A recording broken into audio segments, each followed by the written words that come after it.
Hi, friends. Welcome to Coffee Break with Dr. Michele Alignay. How are you? This is the first coffee break for the month of February. Sabi nila, it's the love month. And so I'm going to talk about a topic that is not usually discussed, and that is about intimacy, a very critical part of our relationships, a very important facet of our lives. And we take for granted this critical topic and we realize na bakit hindi na ako in love, bakit kami nagbago, bakit I cannot relate with the person I love, and maybe it's because of intimacy. So join me for the next 30 minutes as we deal and delve into this topic of intimacy. So let's see first who are here already. I just have to share this. Okay, let's see who are here already. So, oh, hi Melanie. Good afternoon to you. Let's see who are the friends here already in coffee break. So, hi Melanie, and I saw somebody else. Say hi if you are here. Okay. Anyway, I would like to ask you, as usual, when we speak here, when we talk here, and when we discuss things here in Coffee Break, it's always about the two of us. Hindi lang ako yung nagkasalita. Alam ko ako nagkasalita, but I get your insights also. So, friends, tell me, what is the first thing that comes to your mind when you hear about intimacy? Intimacy. What's the first thing that comes to your mind? What's your perception?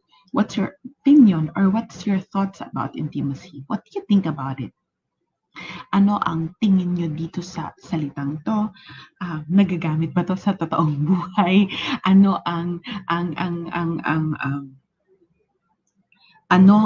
ating mindset about it, because it will matter on how we are relating it and applying it in our lives. So tell me what your thoughts about intimacy.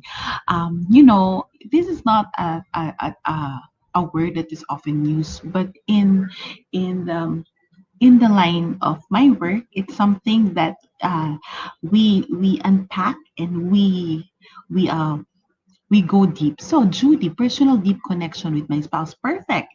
Pero, where did you learn that? I would like to ask you, where did you learn that? It's not something that our culture tells us. Hindi ba?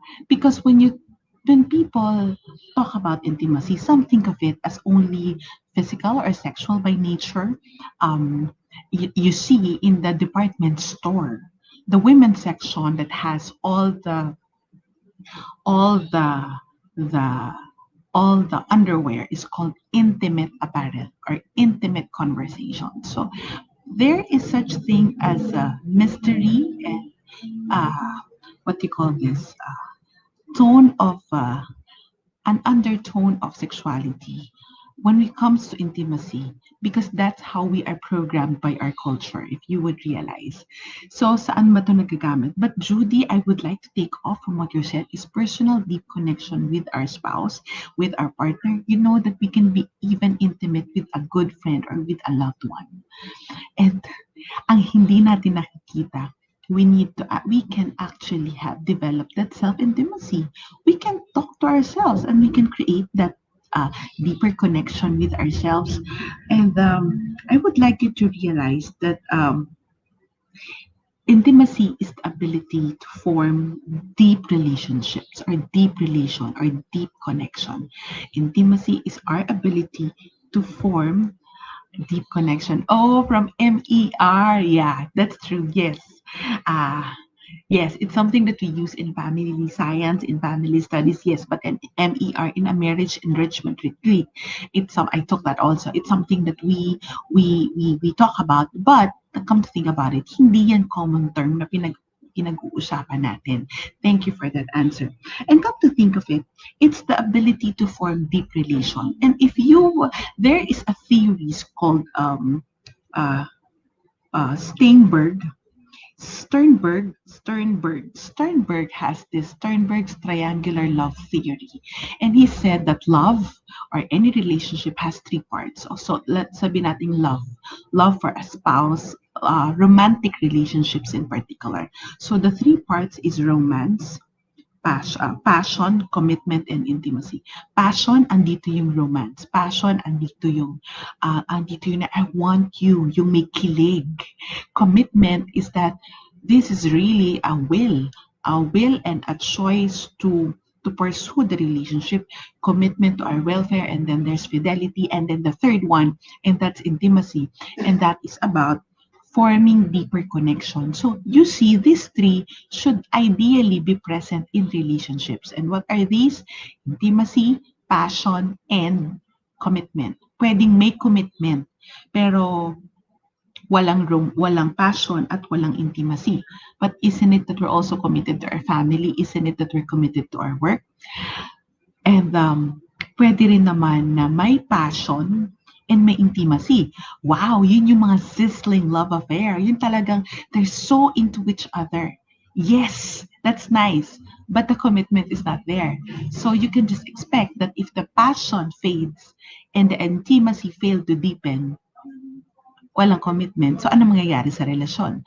And then the third one, it's the and then a relationship with commitment and intimacy, we talk long nights, we develop deep commitment, magkasama kami, but with intimacy, we can talk about anything, we have a very good friendship. Pero kung walang passion, and then it's no longer romance, pwede yung best friends, para yan magkapatid. I don't know if you remember that old movie of Bette Midler. I am not sure if the if the if the if the I think is it The Mirror Has Two Faces. It's an old movie, but I remember it's about that love that has commitment and intimacy in it, but then lacks passion. So, having said that, you see, intimacy is very critical. Itong tatlong to na sinasabi ko, it is very critical in relationship. So, if you come to think about your marriage, for those of you who are married here, these three has to be present. Hindi pwedeng isa lang. Kasi yung dalawa lang, there are other forms of relationship that will be equivalent to those two. But these three, ideally, for it to thrive, for it to really be healthy, it has to be present. But we can look at intimacy, we will zero in and laser focus our discussion on intimacy. Intimacy requires ability to be self-aware.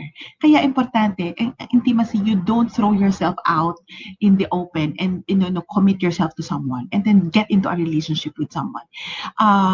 In the line of psychology, it is said by a theorist named Erik Erikson that at adolescence, we are developing our own identity, and in adulthood, we are developing intimacy, which is true. We are developing intimacy with other people.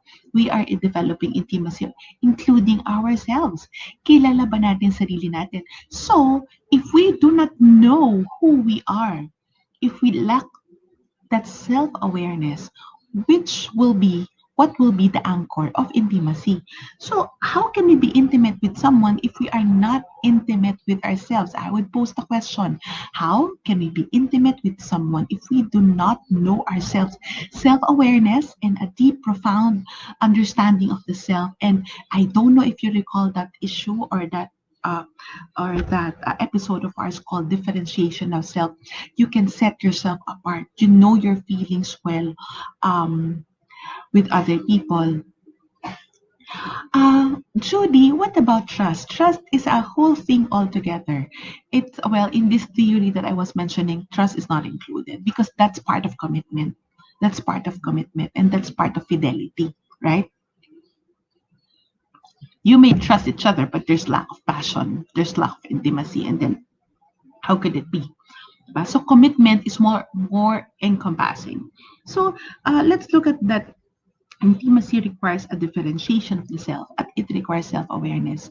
You need to know yourself before you can get into a relationship. Kaya, I will be honest with you. That's why many relationships fail, especially dun sa warning. Yung maagang nag-boyfriend, maagang nakipagrelasyon, and all your life, you don't know who you are without a relationship. There might be a problem there, or if not a problem, there might be a concern that may arise because some people, they no longer know who they are without a relationship. The self identity is not formed. It's it's not intact. Kilala niya yung sarili niya in relation to a spouse, in relation to a partner, in relation to something that he or she will be doing for his or her family. But come to think of it, being alone is not a comfortable thing. They don't know how to be themselves. They do not relate to themselves well. That's why people who fail to develop that self awareness or that self differentiation, in my terms, let's call it being your own person. Let's say that being your own person. If you fail or you lack that self awareness or you lack being your own person, the bigger problem is that it will be hard, it will be kulang, it will be wayward towards a relationship later. Yes, marami nang nangyaring ganyan. They thrive well. Depende rin yan sa maturity ng tao.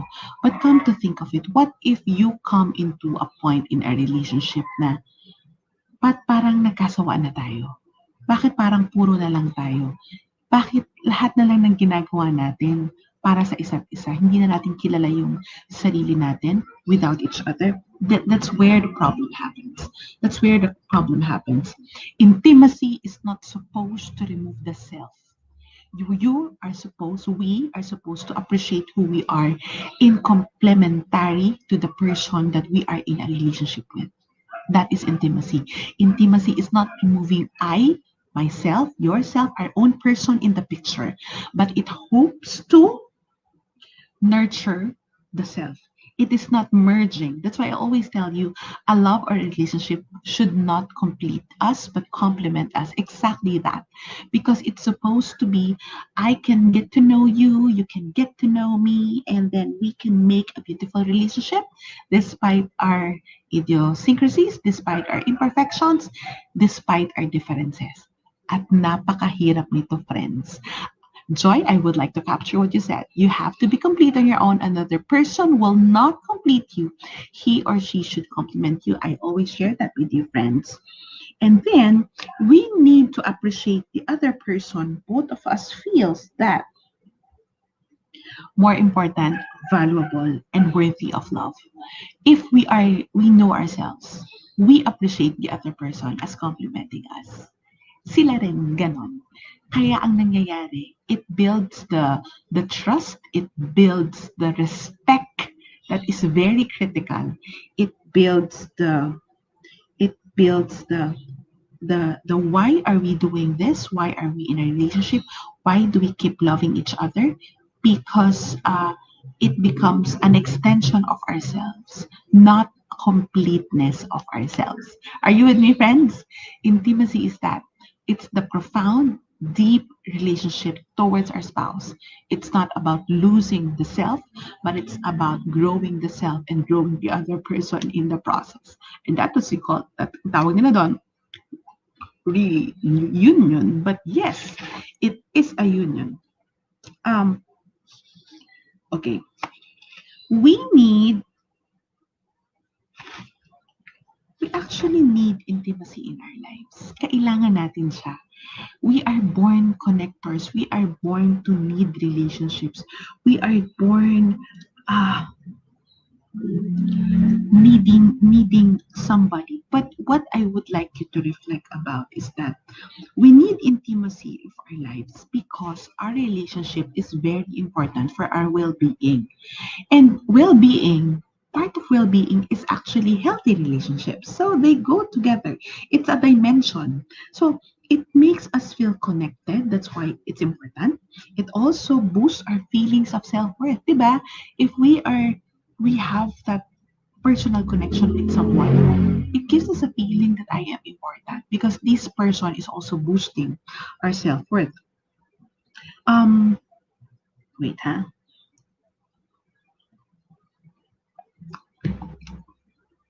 At hindi nyo ba napansin?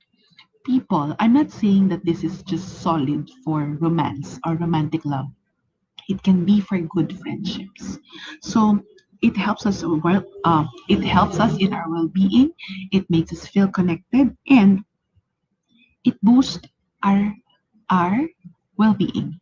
And having said that, in a study by Susan Cross Whitbourne, Dr. Susan Cross Whitbourne, this is an article that I've put together. I read, and she said that in her study, she noted that throughout the adult years, as adults, tayong hindi ko sabihin matatanda, but as adults, intimacy is actually key to well-being, either during their 20s, 30s, or 40s and 50s.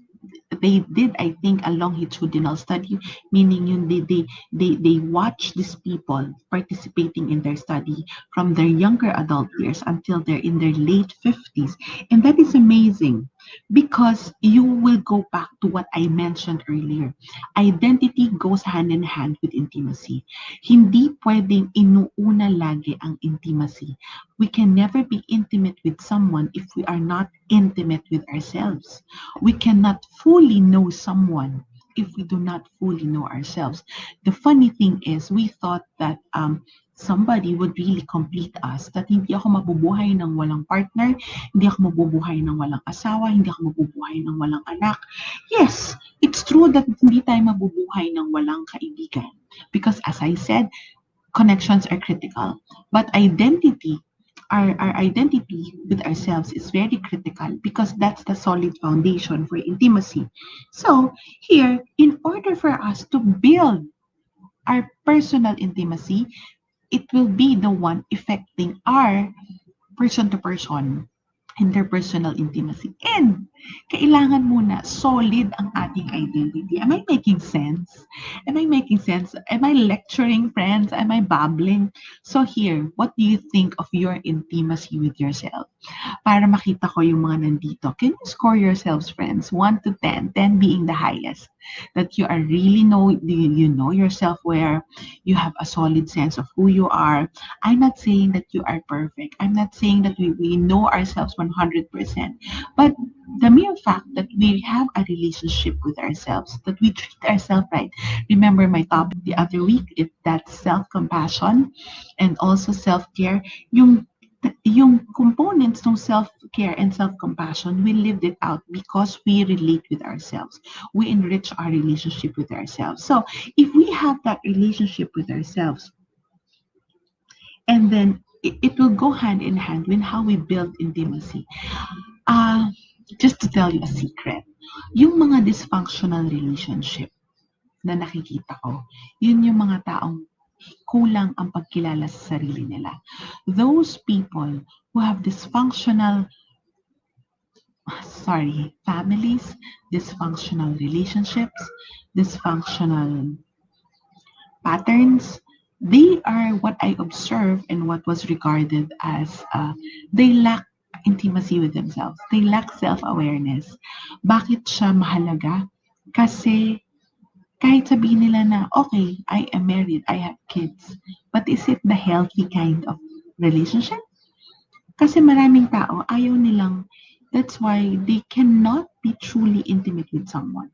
They cannot fully develop deep relationships. It's because they are afraid to confront themselves.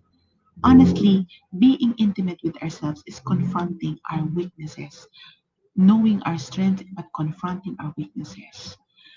Admitting to ourselves that I, you know, this is a mistake.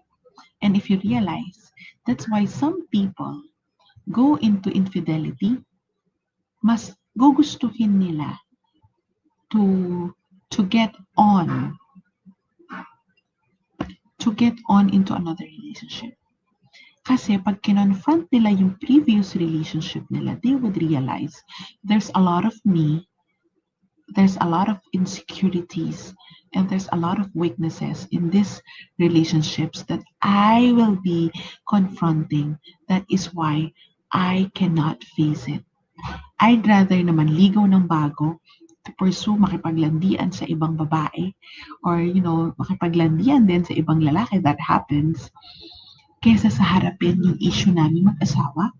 Kasi I would see hindi lang pala ako yung it's always about him, or it may seem na siya yung mali or ikaw yung tama. Wala nang usapan ng gano'n. But the question is that we both have weaknesses that we do not want to confront. And that relationship always mirrors our insecurity. And it's not easy. It's not easy. I'm telling you, it's not easy. Even with my own relationships, it's not easy. So, identity goes hand in hand. That is why many of us didn't realize that when we have intimacy issues, when we have issues with our friends, issues with our loved ones, what happens is that pag nagkaroon ng conflict, kinokompronta natin yung sarili rin natin. Okay? So I would like you to look into how can we build our own intimacy. How can we build our intimacy? First we need to strengthen our identity, and that's the first thing. And then there's only two things that I would I think four things that I'll share with you. Uh, Strengthen your identity. You have to journey to who we really are. And hindi tayo solid ha. Kung minsan parang nung teenager tayo or nung early 20s tayo, ganito tayo. Pero parang bakit ngayon? Ba't parang ngayon nag-iba ko? Yes, that happens. That happens. We are evolving. Another thing, I like this quote. I think this is in my book, The Beauty of 40. The central template, the main and the crucial template that all relationships are formed is based on our relationship with ourselves. Kailangan we treat ourselves right. We know ourselves well because that's how we dictate to the other people. Now, I don't want to be treated that way. I think I deserve something better. That's it.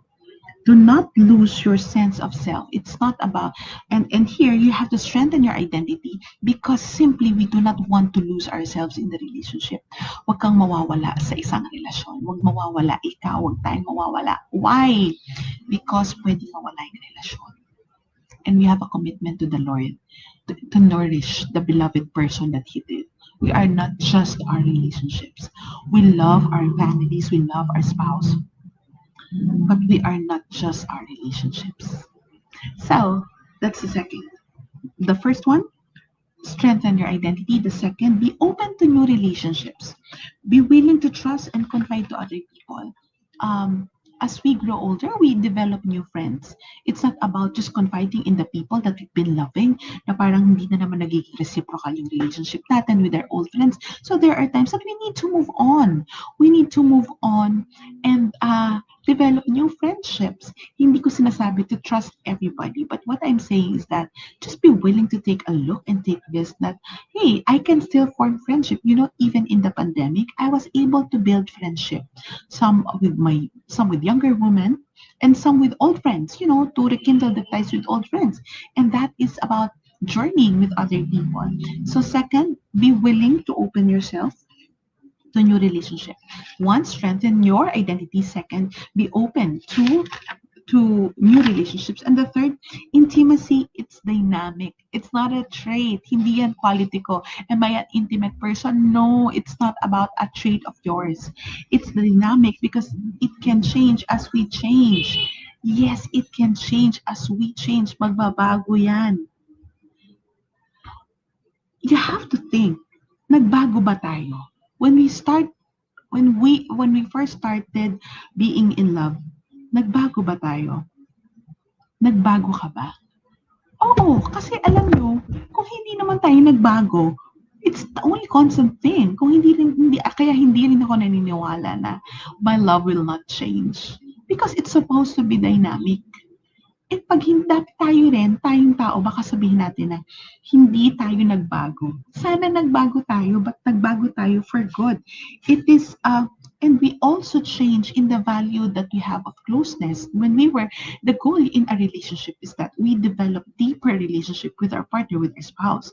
Ang nakakalungkot makita is that one day you would wake up and tell yourself, parang hindi ko na siya kilala.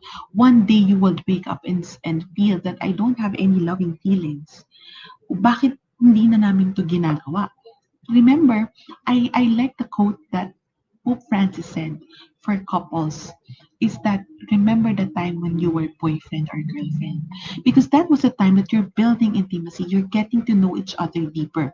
And that deepening of relationship is supposed to continue. Hindi siya dapat tumigil porke nagkaanak, porke na pandemya. Kaya maraming pumutok na issue ang couples ngayong pandemic because they realize that life has become and their marriage has become just oriented with the chores, with the task, with all the admin matters in the house. They forgot to be intimate. They forgot to share their true selves. And the saddest thing that I hear, mas kilala pa nung best friend yung asawa. Mas nag-open pa yung best friend sa asawa um kaysa dun sa asawa, they share things to each other. And that's the saddest thing. Because while it's okay to share things to our best friend, to our close friends, but we're supposed to also share it with our loved one, with the closest person, with our most significant relationship. It's really the value for closeness that we need to look into. And then lastly, intimacy is important. Intimacy is important. Many people have seen that they fail to have issues because may issue naman pero naaagaran kasi may issue mangyayari pero naaagaran because they have this deeper connection, the deeper relationship. It's a very important aspect of our lives. It's a very important aspect of our relationship. And it can foster growth and health. Kaya if you realize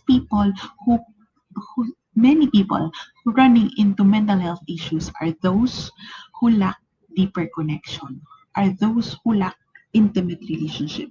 Intimacy is very important. It can allow you to express who we are, who we are.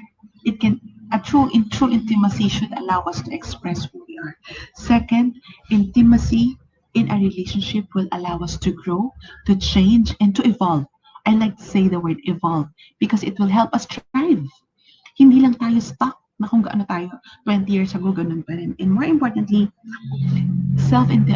intimacy with the self and of course with the significant other will reap the rewards of self-fulfillment. Masarap may mahalin. Masarap magmahal at masarap may nagmamahal. Pero, masarap na malaman na mahal natin yung sarili natin because the love that we share to other people is supposed to be the overflow. I like saying that. The overflow of love that we are getting from the love of the Lord and the love that we are pouring in ourselves.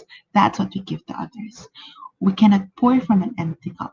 And intimacy, it's not about giving our total selves to another person, but intimacy is about appreciating our person and appreciating the other person so that we can complement and develop deeper connection with each other.